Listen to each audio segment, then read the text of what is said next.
Good evening, everyone, and welcome to Sinister Wisdom's panel for this evening, More Love, Lesbian and Feminist Publishing in the 2000s and 2010s.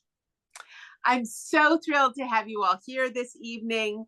My name is Julie Enzer, and I'm pleased to welcome you to the event on behalf of Sinister Wisdom, our board, our volunteers, and everyone connected with the journal. Before we begin, as is now our custom, we spend a moment for a land acknowledgement. In the United States and around the world, many of us are on occupied, unceded land. I am in what is now Dover, Florida, the traditional homelands of the Seminole. Please insert into the chat, if you wish, your location and acknowledge the land on which you live. As we think about colonialism in our own countries, I know many of us also think about the ongoing conflict and war in the Middle East. In this moment, in addition to acknowledging colonialism and colonization, may we also pause in solidarity with all who are mourning the loss of life, all awaiting return of hostages, detainees, and political prisoners everywhere, and in particular for an end to the occupation. May we all raise our voices for peace and dedicate labor to achieve it. I know from looking at the list of folks who are joining us this evening, many of you are familiar with Sinister Wisdom, but I'll say a brief word about it as well. Sinister Wisdom is a quarterly journal of lesbian literature and art. Sinister Wisdom started in 1976, and we've been publishing consistently since then. Yes, if your math skills are sharp, we start our 50th anniversary next year. We'll be celebrating by publishing 4 issues of the journal and a few special bonuses along the way. I'm really excited to share everything we have planned for our 50th anniversary celebration. If you are not currently a subscriber, I encourage you to sign up for a subscription today by going to sinisterwisdom.org/subscribe. A group of monthly sustainers are vital to Sinister Wisdom. If you can give monthly, please sign up as a sustainer at sinisterwisdom.org/sustainers. We send out an email every month when your monthly gift arrives with behind the scenes details and new information about what we have coming for the journal. As many of you know, the quarterly journal is the cornerstone of our work, but we are growing and doing more always, including this Zoom series and our publishing work online with Wild Shrew Literary Review. And I saw that Chloe Berger, the editor of Wild Shrew Literary Review, just joined us. Chloe has been doing wonderful work publishing book reviews online and is preparing to publish the 100th book review at the Wild Shrew Literary Review in the next couple of weeks. The review is part of our Sinister Wisdom website, and I encourage you to check it out. I also this evening want to publicly announce Sinister Wisdom's partnership with the Journal of Lesbian Studies and CLEGS, the Center for LGBTQ Studies at the Graduate Center at the City University of New York. Together, these 3 organizations are producing Lesbian Lives 2025 in New York City. We will be gathering on October 24th and 25th for a conference featuring academics, activists, and artists focused on lesbian lives. This particular conference, Lesbian Lives, was founded over 3 decades ago in the United Kingdom and Ireland, and this is the first time it is coming to the United States. It is rooted in an ethos of inclusivity, dialogue, diversity, and accessibility. The conference welcomes people of all sexualities and genders. I really hope that I will see many of you there in person at the conference. It will be an exclusively in-person event with no online component. Conference registrations are limited as space at the Graduate Center is limited. So please register today at sinisterwisdom.org/lesbianlives2025. And Jules is putting all of these links into the chat for you. So a few housekeeping notes before we begin. I'm going to talk faster now because many of you have heard the housekeeping notes and I want to get on to our panel. Keep your microphone muted throughout the program. If we detect noise from you, we will mute you ourselves. And Jules and Bailey, you all might, there's a couple people I've seen unmuted. If you would mute people as go through the list, that would be fantastic. There will be an opportunity at the end to unmute and wave and cheer for everyone later in the evening as we wrap things up. I also invite you to put questions in the chat. I'll be monitoring the chat and raise up questions for our panelists. If you want to show appreciation for readers and speakers, you can wave your hands at the end of each when each person's wrapping up or when someone's making a point that you agree with. Ava, my St. Bernard, is agreeing with my point right now. That's why you may be hearing the heavy breathing, which I'm going to try and suppress from her. Generally, feel free to light up the chat on Zoom. Some of the best things about our event are often in the chat. If you need technical assistance this evening, you can chat with Bailey or Jules, Bailey Hosfeld or Jules Friedman. They will help you with technical assistance that you might have. And as you've heard coming in, we are recording the event and we will make it available starting tomorrow or Thursday at sinisterwisdom.org/SW135. So those are my announcements. Thank you so much for joining us. This event is part of an ongoing series through which Sinister Wisdom has been exploring the women in print movement, which of course Sinister Wisdom is a proud part of. We've explored various decades of lesbian and feminist publishing in previous events, all of which are available on our YouTube channel, and we have a special little station section for our publishing events, so you can easily find them all together. Through this series, we've welcomed many luminaries of the lesbian feminist world into our Zoom room for intimate and raucous conversations. In this evening's program, I'm very excited to explore lesbian feminist publishing in the new millennium, that is post the year 2000. The folks you will hear from tonight demonstrate that while there may be waxing and waning of lesbian and feminist publishing, like the moon, lesbian feminist publishing persists across time. And tonight, we are going to hear about amazing publishing projects from 4 speakers, and each of them will reflect on their learning that they take from their publishing work.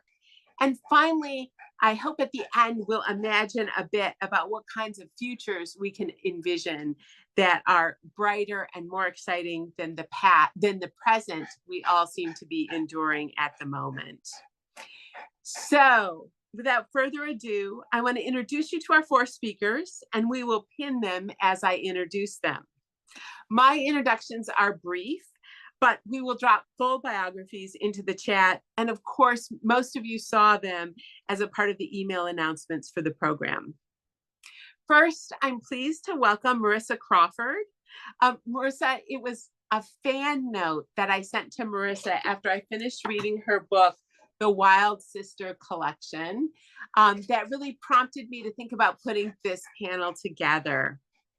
Marissa is the curator of Wild Sister, the book and the blog. The book was published by Feminist Press and is wonderful. I commend it to you. And I'm thrilled to have Marissa here this evening because her book was so generative for me.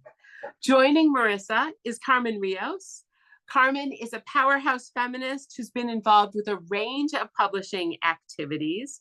Right now, she's working with Ms. Magazine, but her comments this evening that I'm really looking forward to hearing her talk about is from working on the beloved lesbian site, Autostraddle, which for a particular period of time, some of us just logged into every morning because we wanted to hear what folks were saying on it, and it continues to publish great work. Joining Carmen and Marissa is Isha Pandit. Isha was a member of the Crunk Feminist Collective, which I'm sure many of you heard of, and were reading their website. The Crunk Feminist Collective was an incredibly influential online publishing project that shaped, in particular, thinking about multiracial feminism and intersectionality for a new generation of activists and scholars. Finally, joining Isha, Carmen, and Marissa, I'm delighted to welcome back to this series our repeat and possibly most frequent contributor, Stephanie Andrea Allen. Stephanie runs BLF Press. BLF Press is a feminist press publishing work by Black women and women of color. As I said, we'll put full bios into the chat, and I'm really pleased to welcome all four into conversation. And so I want to just start out by inviting each of them in the order that I introduced folks, that to tell us about what your publishing work was, give us the little profile of the things that you did. So we'll start with Marissa. So happy to be here. Thank you so much, Julie. And yeah, so great to be in conversation with you all. So I'm a poet, an editor, and an essayist and a cultural critic. So I've published several books of poetry, and then, I write a lot about feminism and pop culture, and literature and books for different publications. And in 2014, I started the online publication Weird Sister. So it's really a space, like a blog that was dedicated specifically to looking at the intersections of feminism and literature specifically, as well as pop culture. So, we published book reviews, author interviews, personal essays kind of touching on literature and books, but then also pieces that, dove into literature from like a pop culture sensibility. Like, so for example, Naomi Extra wrote this wonderful piece that starts the anthology that's about Toni Morrison's God Help the Child, and looking at like the bad bitch archetype in that book and connecting it to like 90s feminism and like R&B girl groups. So kind of like, just taking this kind of playful and pop culture sensibility and bringing it to like a feminist look at literature and books. So yeah, and I've also published this anthology most recently that came out last year on Feminist Press, which is basically like a best of the Weird Sister blog, as well as some newer pieces that I commissioned specifically for the book. So yeah, that's a little bit about Weird Sister. Fantastic. Carmen, will you want to go next? Sure. It's great to be here. Thank you for having me. And I think, when I was thinking about this discussion, what got me excited was sort of thinking about that moment in my own journey of becoming an autostraddle writer. And I feel like, my passion for feminism, I come to the feminist movement sort of from birth. I was the daughter of I am the daughter of a single working class mother. I was always very political and passionate about feminism. I sort of knew out of the gate that it was something I was going to make a big part of my life. And then I ended up coming into the feminist spaces as a child of dial-up internet and really early social media in the late 2000s and early 2010s, sort of becoming this bridge between, feminist networks and communities, helping them use this technology to advance what they were working on. And then my emergence as a writer, which now feels so central to the rest of my life, is tied up in sort of my coming out as queer. And my journey towards public writing really does feel inextricable from that 2010s digital landscape, because only in the year 2010 could, a 20-something college student writing about how she was like falling in love with her best friend on her personal Tumblr blog be discovered by Reese Bernard right there and invited to write for, at the time, and maybe still, the world's largest, website for queer and trans women. And so, really writing for Autostraddle really helped me not only find my voice in the writer sense, but helped me sort of bring all of that feminist work that I had done into this new part of my life, and bring the feminism and the queerness together, sort of heal that disconnect I started feeling when I came out of, what have I been doing in this work the whole time if I didn't even know this part of myself? And so from that comes this real melding for me of feminist writing, queer writing, and building queer and inclusive feminist spaces online. And so my work since Auto Shuttle really has been, I would describe it as I write, I edit, I community build, I do digital strategy, but I do all of it by and for feminist spaces. I do it on platforms that are by and for feminists. I do it in community with feminism. You know, I'm not a writer who's trying to convince people that feminism is valuable or that queer lives matter. I'm someone who's very focused on doing this kind of creative work in spaces where we can give voice to each other, make each other feel a little bit more sane in a crazy world, and come together in our own way and share our stories so that we feel reflected in one another.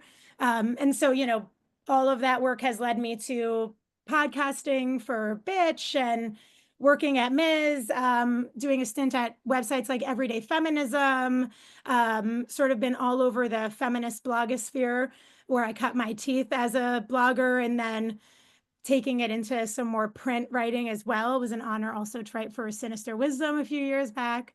And so, yeah, I feel like that is sort of the journey that I'm on now, is a journey that really does start with sort of coming out in my bedroom on a mattress on the floor and writing, and finding out that writing could be the thing that helps me find community and learn a little bit more about myself, while also, you know, helping advance these values that I believe in. Great. Thank you, Carmen. Isha, tell us a bit about your journey. Sure. I feel a little bit like an outlier on this space because I don't consider myself a publisher, but I am here because of the work that I've done with the Crunk Feminist Collective, which is a well, interestingly, it was founded by Brittany Cooper and Susanna Morris in 2008 as a collective on the campus of Emory University, where they were doing their PhDs, and was a political space that did not have any public facing avenues at that point, and became a blog in 2010. And that is when I joined. And this is this month is our 15-year anniversary of the Current Feminist Collective. And it is a space that we all came to that is, at that time, every one of us I'm the only non-academic in that space. I'm an activist. I do policy work specifically on reproductive justice and racial justice and decriminalization.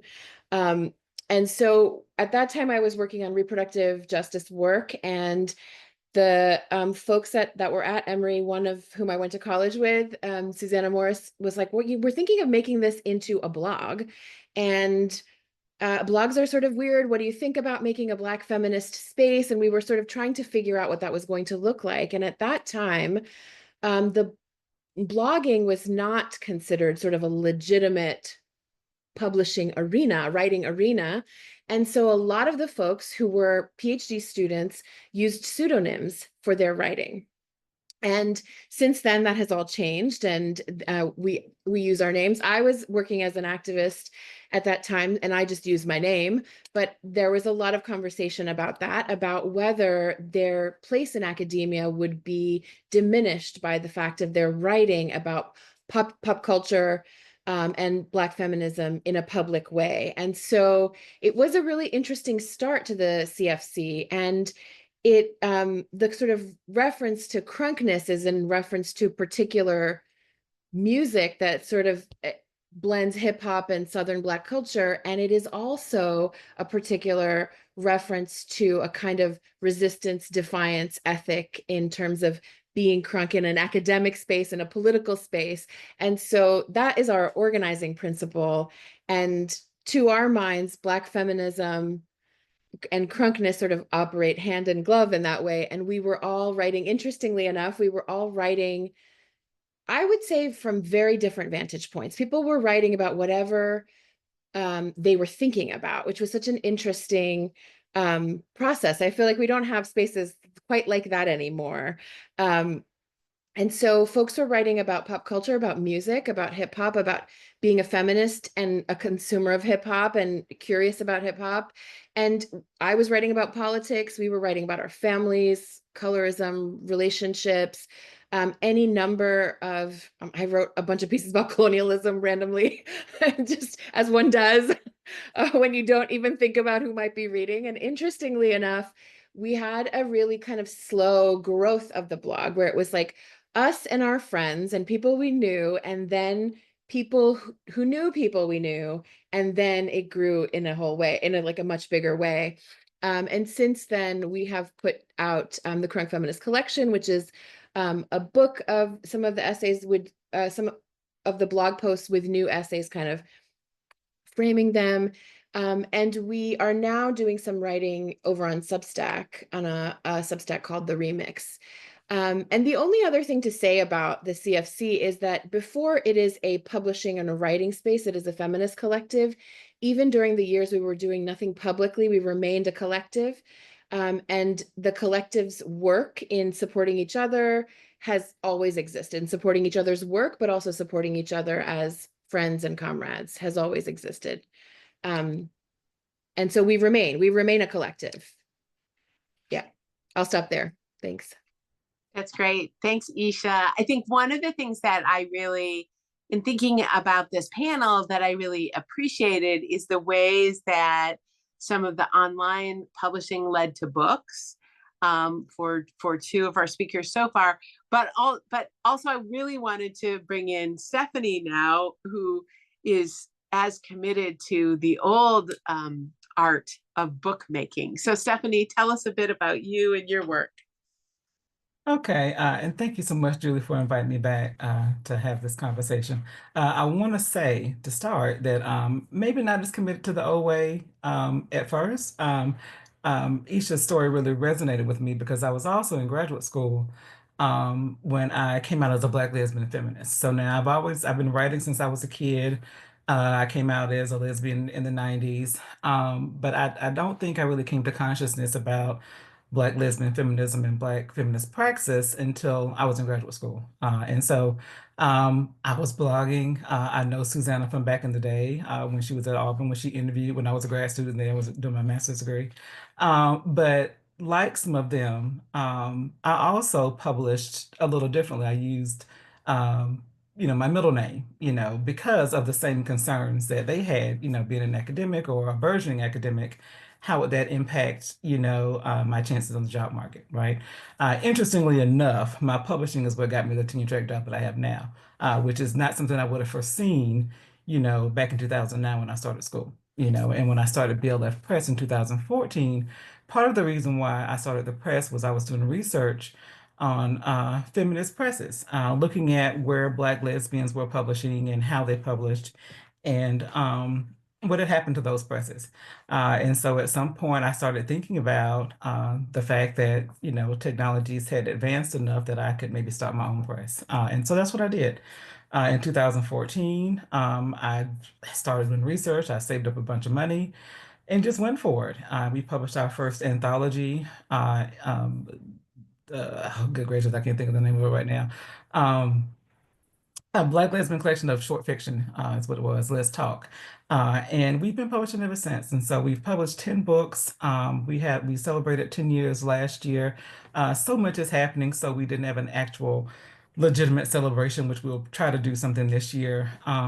But we also, Lauren, who became our publishing partner in about 2019, we also started the Black Lesbian Literary Collective in 2016 as a space to help Black women who really wanted to improve their craft, who wanted to be in community and write together. And so we had writing workshops. We had a writing retreat that we held in Durham, North Carolina. We had a podcast for several years. And so we did all of the online work as well as the collective in-person work. And Lauren and I never lived in the same place, so we did everything online. So we were Zooming well before most people understood what Zoom even was. So we started that back in 2016. And so we disbanded the collective probably in 2022 or 23, mostly because we just couldn't figure out how to make it work, given that we had both moved into so many spaces. And that one of the things that we might talk about as we move on is lack of support, for it. It costs a lot of money to do all the things that we were doing, just the two of us. And so, interestingly enough, we decided that that endeavor was so much that we just couldn't do both over time. And so BLF Press is, of course, still kicking. And we've published, like I said, 10 books, one by my literary lesbian foremother, Jewel Gomez, which just blew my mind. We also published speculative fiction, some poetry, but our anthologies are where we have done, I think, our best work. And we've published, I think, over 80 writers at this point, over the past 10 years through our anthologies, some folks for the very first time. And so that is work that feeds me. Uh, my other job pays the bills, but publishing is what gives me life. So, yeah. Great. Thank you, Stephanie. I want to ask each of you, and you can do it in any order by who feels moved to reflect a little bit about the relationship between publishing writing and how feminism and lesbianism are changing and evolving. Particularly in these 2 decades, you might want to reflect more broadly.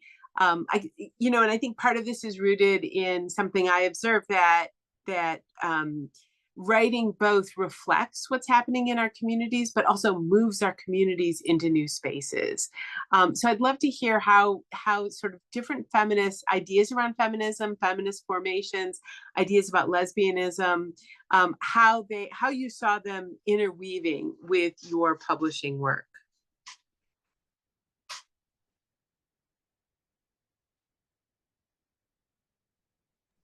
I think I can jump in, mostly because I'm still thinking about what Isha said about that era of time where we were writing about what we were feeling and what we were just like thinking about and going through. Remind me sort of, I'm like the thought catalog era where, it was just if it was an experience you had that you felt someone could relate to, or something you were deeply moved by, or something you were really impassioned about, that was sort of the whole pitch. And that was definitely true at Autostraddle too. And I so miss those spaces. I miss that kind of writing. I miss reading that kind of writing, and I miss being able to do that kind of writing. Sort of writing for Autostraddle at that time sort of felt like reading a magazine with your friends, like at a slumber party. It was a little bit of everything, the pop culture, the politics, the personal. And I did a lot of my own oversharing there. But I also think when I think about that time, I do see it as, there were some conversations happening in feminist spaces and in queer spaces that we were responding to and participating in. I sort of eventually became the feminism editor there. I wrote a column on women's studies concepts, sort of translating them, which at the time was also a conversation people were having. We need to translate these academic concepts into, the public arena. So I wrote a column where I sort of broke down these concepts that I had learned as a women's studies student, as well as women's history that just fascinated me. And covered politics and news related to, gender policy and feminist activism, which absolutely is the bridge that takes me into everyday feminism and Ms. Magazine. But I also think it was the Obama years. There was so much transformation and change happening for women and queer people. So we were sort of chronicling it, responding to it, and we had that luxury and privilege of being able to sort of be dissatisfied with the progress and want more and more. And so we were also having those conversations, the external conversations of, okay, we have this, but this isn't enough. Now we need to start pushing for this. And I mean, those conversations go on. Those are the conversations that these movements are built on.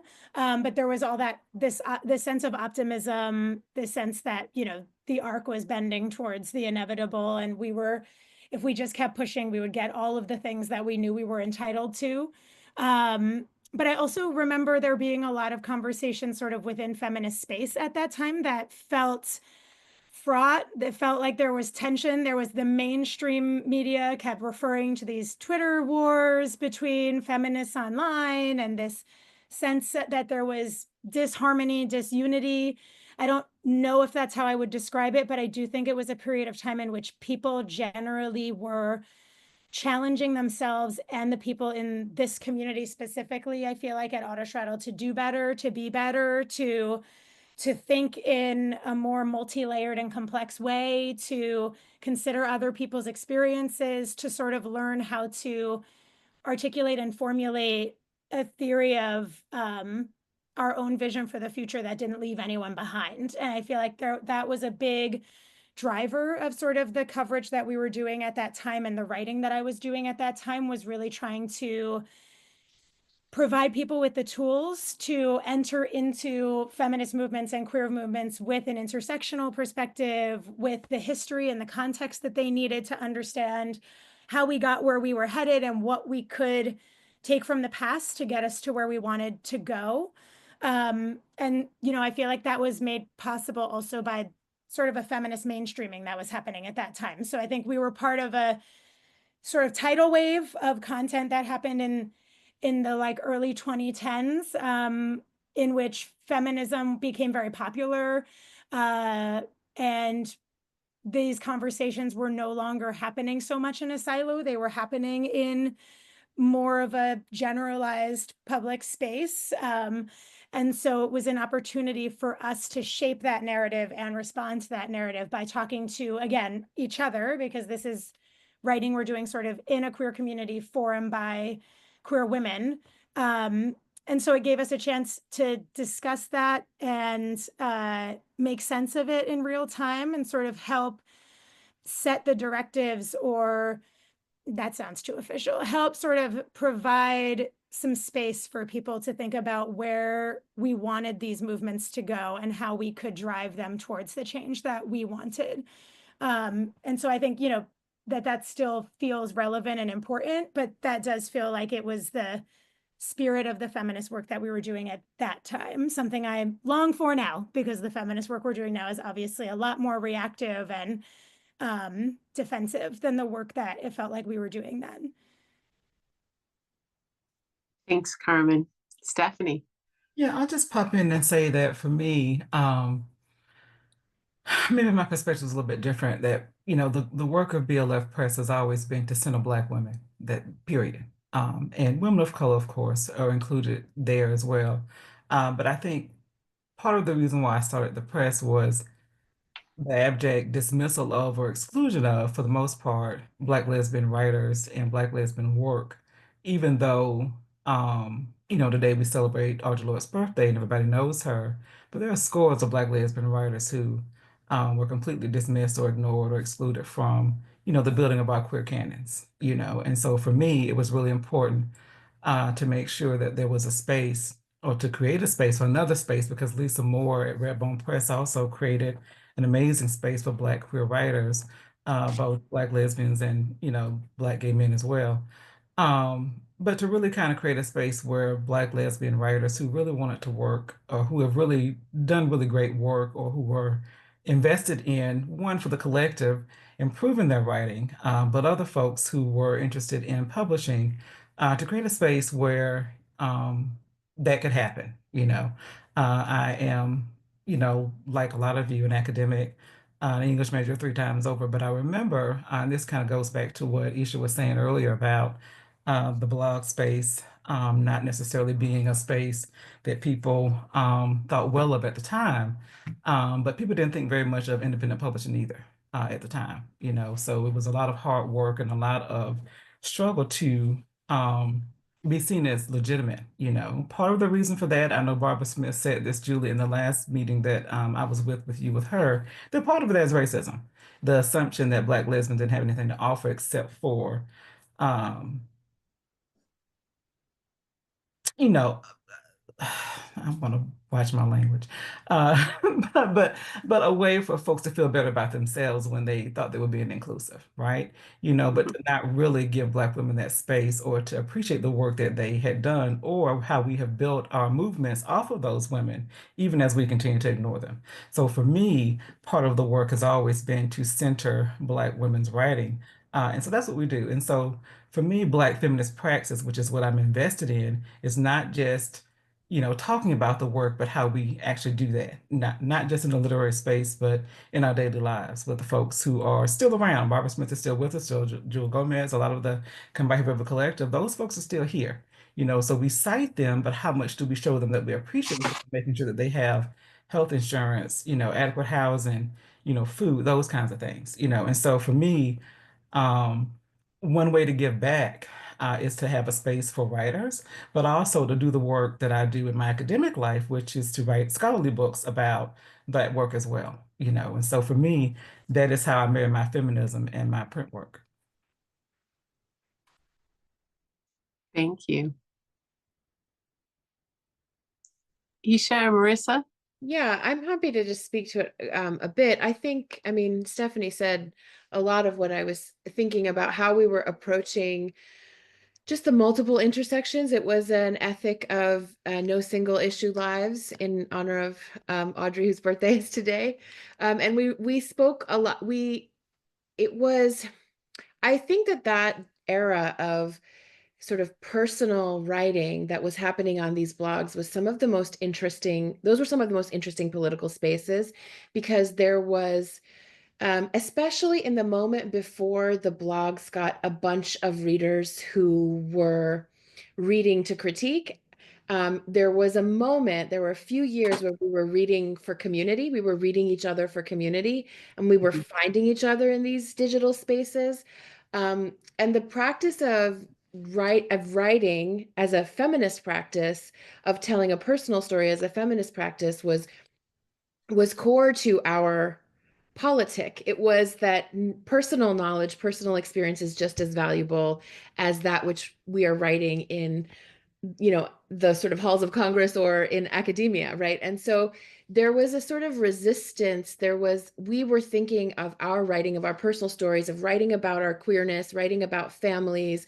In that space was a kind of knowledge production, to Stephanie's point about saying, sort of contributing to a canon, but entirely on our own terms and in a space we controlled. And there was something very profound about that. And we would often talk outside of the blog writing about what it felt like to do some of that writing publicly.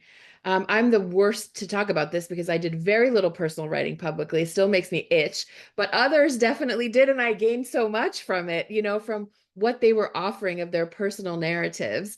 And to think of that as also feminist writing, not just sort of feminist writing that many of us were doing in academic and political context at the time, but the personal writing as also knowledge production, just as serious, just as powerful. And so there was I don't know that we entirely articulated it that way to ourselves, but we definitely reinforced the value of each other's writing. And that's where the collectivity piece of this really showed up for us. Not just were we supporting each other through our various coming out experiences or navigating friends, family, all of that stuff, but we were also supporting each other in doing some of that thinking publicly. And that was a kind of an interesting fluid barrier between personal and political in a digital space on feminism.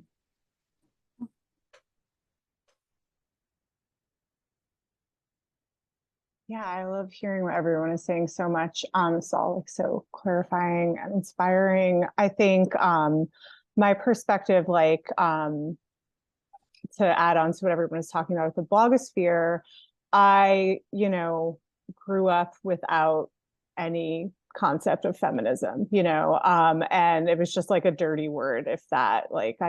I was not thinking or talking about feminism when I was a teenager. And then, when I was in my 20s, I really learned about feminism in college, but then also reading like Feministing, Crumb Feminist Collective, Racialicious, Bitch Magazine, Bust, all these Autostrada later, all these different spaces that were doing this work of making these ideas, just like this hard work of commenting on everyday things, political issues, pop culture issues. It just was a way for me to, I think, learn about the world and understand it. And so I think in my, being a poet and going to school for poetry, I was part of this kind of small press community. And I felt like a disconnect between these two spaces of like this like rigorous, incisive, intersectional feminist blogosphere, and then this like literary like poetry blog space that felt very like a boys club often, and like there was absolutely no discussion of like gender and race issues.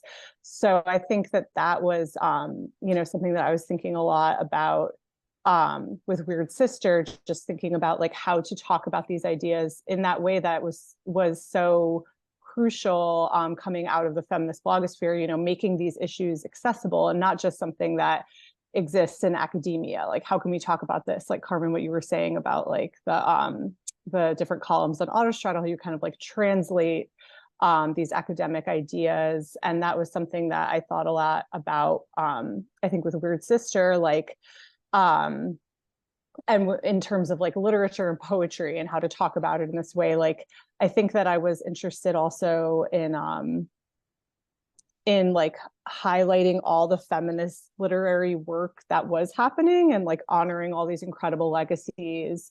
So like I did this column that was called All the Feminist Poets, where I would feature every month like a different poem and an interview with a poet about like how feminism was coming up in their work or how they thought about their work as feminists. And it was kind of like a way to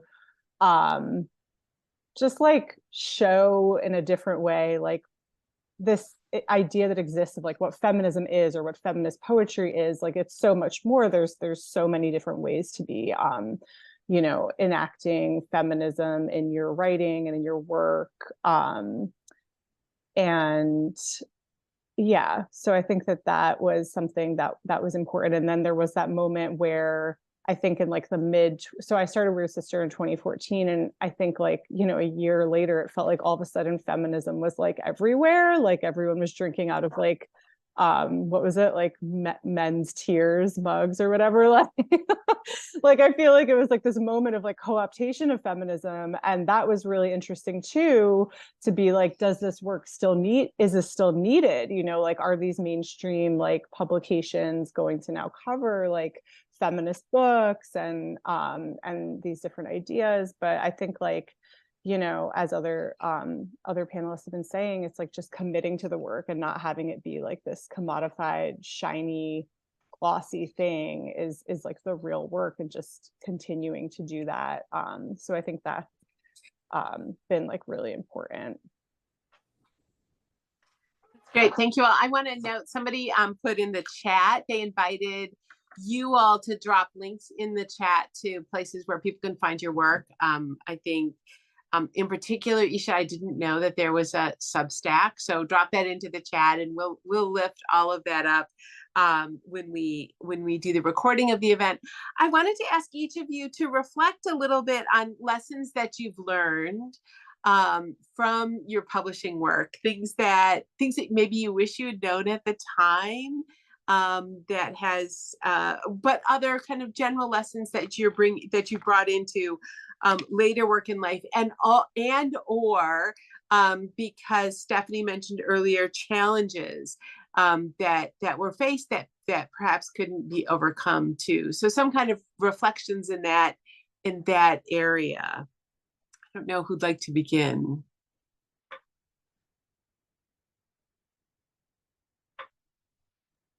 I can start. I have strong feelings about this.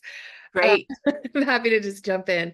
I feel like the challenges then were the legitimacy question that we've all been sort of referencing in different ways, using our writing and publishing spaces as a counter narrative. And that came with a specific set of challenges for us who were writing in the tradition of Black feminist thinking. The challenge was to not have the intersectionality dismissed as niche feminism, but to have it centered in a conversation around feminism at a moment where that was happening. Now I feel like the challenge is really the kind of algorithms that flatten the internet landscape of what kind of writing we see. And there's few kind of independent little blogs that rise up through the strong sound of the algorithms and what we all get, I find that we would all be bringing each other interesting things we had read and found on the internet then, and now everybody's reading the same 10 things for the most part, or it feels like that. I don't know that that's entirely true, but it feels like we are getting a lot of, because of the kind of, what Marissa was just saying about the monetizing of those spaces and the impact that that then has. And at the Crunk Feminist Collective, we refused to monetize the blog. We kept it as which also meant we didn't get paid for our writing there. And that meant that all of us were writing in other spaces where we were getting paid. And that was also a part of the trajectory. So we remained as part of the collective, but the writing had to go places where we could get paid for it because we could get paid for it. But it also allowed us to protect the collective in some ways. So there's a trade-off there, but I think this was that version of the challenge exists now, is about how does one create a collective space that can withstand the market analysis, at this moment, right? And I think it's complicated, and one of my answers to that is focusing on collectivity, on community outside of it, because I find that the thinking that we do together, when it is untouched by the questions of what will sell, what will get clicks, is a completely different kind of feminist thinking. It is a part of feminist practice, I think, to be able to challenge each other. But I think there was a push, I can't remember who said it, I think maybe it was Marissa, that there was so much interest in like the feminist wars, like people are writing little hit pieces on other feminists, and we actively resisted that. And we see a lot of that now because it gets clicks, people click on it. And now the organizing principle is the algorithm. And so some of that is a deep loss for collective thinking, for feminist thinking. And there are antidotes to it, but they are challenging to maintain in this kind of economic landscape. So I'll stop there. Thank you. I'd love to jump into, because I think, first of all, yes to all of that, everything that Isha just said. And I was sort of thinking similarly that, what I learned starting this journey as a writer at Autostraddle was how important and incredible a reader-supported, community-based, independent platform could be. There were many years at Autostraddle where there was not enough money to be paid by the piece. But we also saw what would happen. Sort of the alternative is, what happens at a website like After Ellen, where it's acquired by a corporation. All of a sudden, like, the entire archive is gone. And I think, we also saw during this period in which feminism and queerness sort of became palatable and welcome in corporate and mainstream media spaces, we see the cropping up of, corporate, for-profit, not sort of grounded in an activist philosophy publications that claim to be centered on these same issues and conversations. But I think, what we've seen in the last even month should remind us of how dangerous it is to allow, a venture like that to be dictating what our community can and cannot hear, see, say, and share with each other.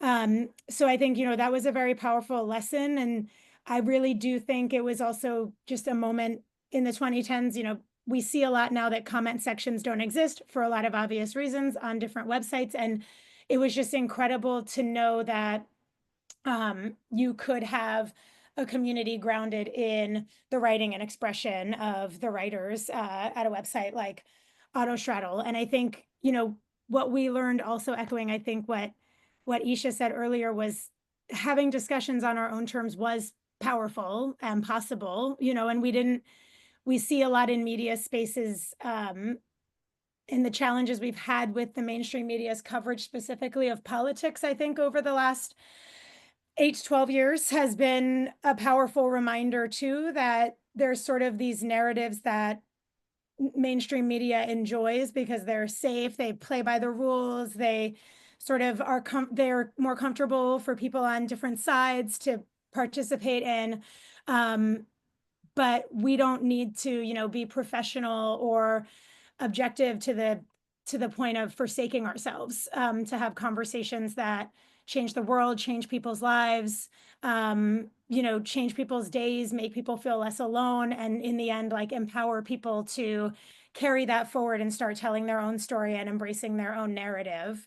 So I think, you know, that basis of how important it is for us to act in integrity and take care of each other as sort of the basis of a media platform is something I think that I learned. And also with the flattening of the algorithm and the internet, in a more practical sense, I think just the importance, the lack of permanence of the internet was something that I had never pondered before when I sort of was doing all of this work. And the internet felt, when I was growing up, like this frontier where everything could be different and wonderful, and you know, that it could be this radical tool and this radical force. And now I see the importance of just making sure that we have these archives so that we don't lose all of that knowledge production that we had, all of those conversations we had, all of those voices we heard and shared.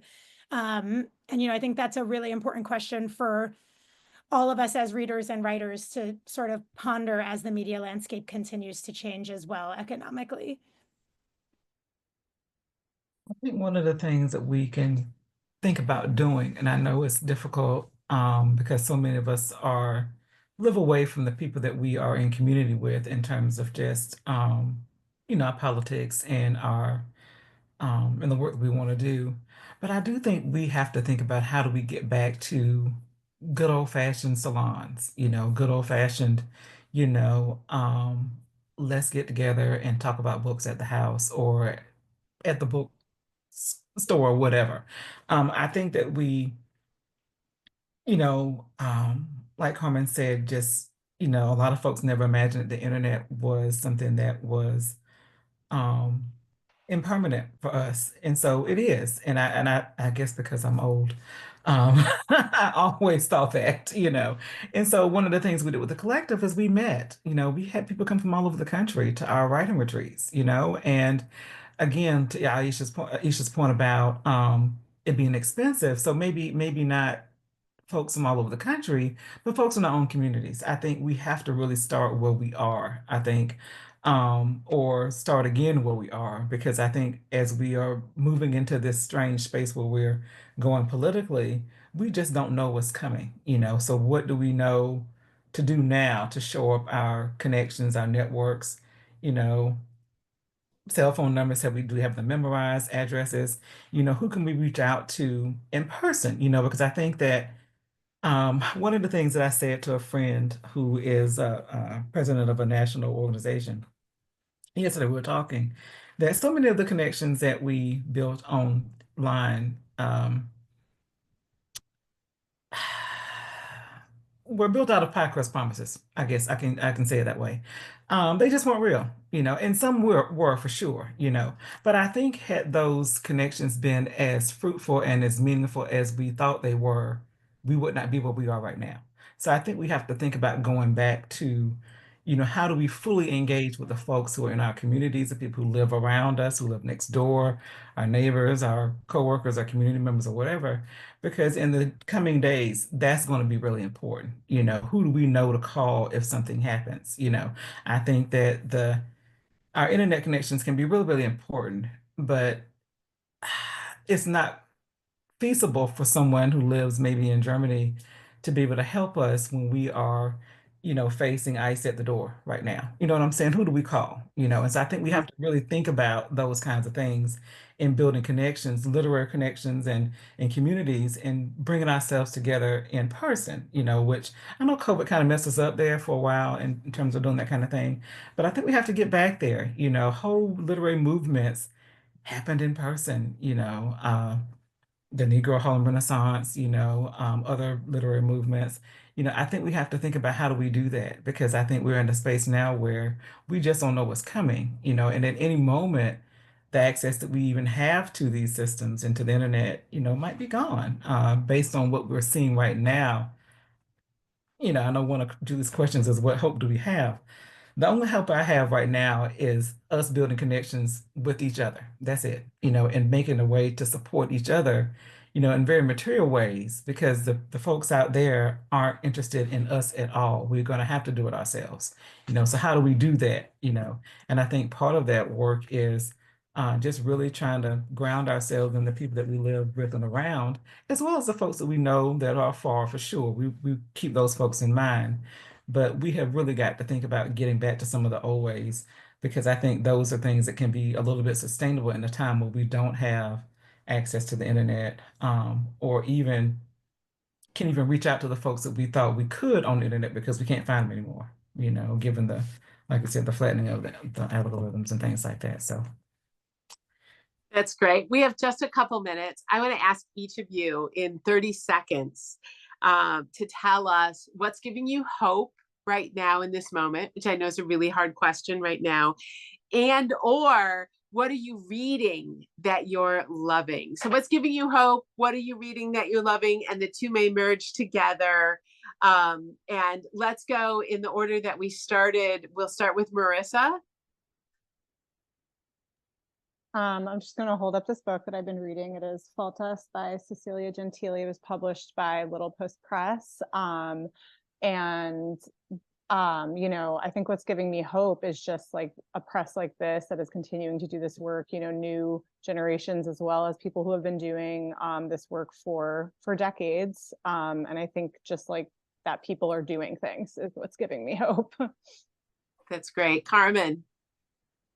I think what's giving me hope, sort of echoing what Marissa said, is knowing that the conversations that, I was part of are still happening in different spaces, in different ways, over different mediums, seeing that something like a new app like TikTok can sprout up and there's going to be feminist conversations happening there, that it's just a given that there's going to be people who are putting that content out there, sort of gives me hope that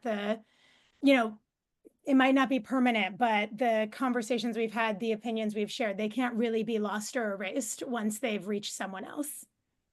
Isha. Even though they're not getting a ton of coverage on the media, the youth movements that are happening right now are giving me a lot of hope. I also spend a lot of my days working with people who are doers, and that creates a bias in my worldview that I'm dedicated to maintaining, as I talk all day to people who are doing things, who are activists, and that's important. And I'm reading because of the weird Greater Than the Sum of Our Parts, Feminism, Internationalism, and Palestine by Nadia Elia, which is giving me a lot, and it's great. I recommend it. Thank you. Stephanie. Oh, wow. I'm a cynical idealist. I don't know how much hope I have, but I am encouraged by my students every single day. They get it. They won't change. They're working for it. So I'm inspired by them, and they give me hope that we have reached folks who we weren't sure we'd reach. I am in a deep red state, right now.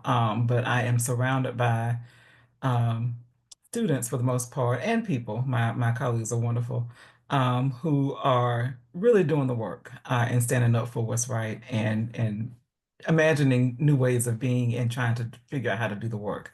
What I'm reading, my book manuscript is due next Friday, so that's what I'm reading. I'm trying to finish it up, But before that, I was reading Penny Muckleberry and Nikki Baker, two Black lesbian writers from the 90s, because I wrote the second chapter last. And so just reading their work from the 90s is a reminder of how far we've come, but how far we've also gone back, and just what can we take from those stories that can help us to survive, because those women did that work and are still with us today, still writing and doing the work. So they give me hope as well. Awesome. Some of our audience would like you to put the names of what you're reading into the chat. I thank you all for joining us this evening. This has been a great conversation. Of course, never enough time. I remind our audience that the video will be available in the next couple of days. Our next Zoom launch is Tuesday, April 22nd at 7 p.m. for the launch of Sinister Wisdom 136, icons past and present. It will be a wonderful evening. I hope to see you at future Sinister Wisdom events. You can keep up with us at sinisterwisdom.org/events. Before we wrap up, we have our usual dance number. Bailey, please put on our tune.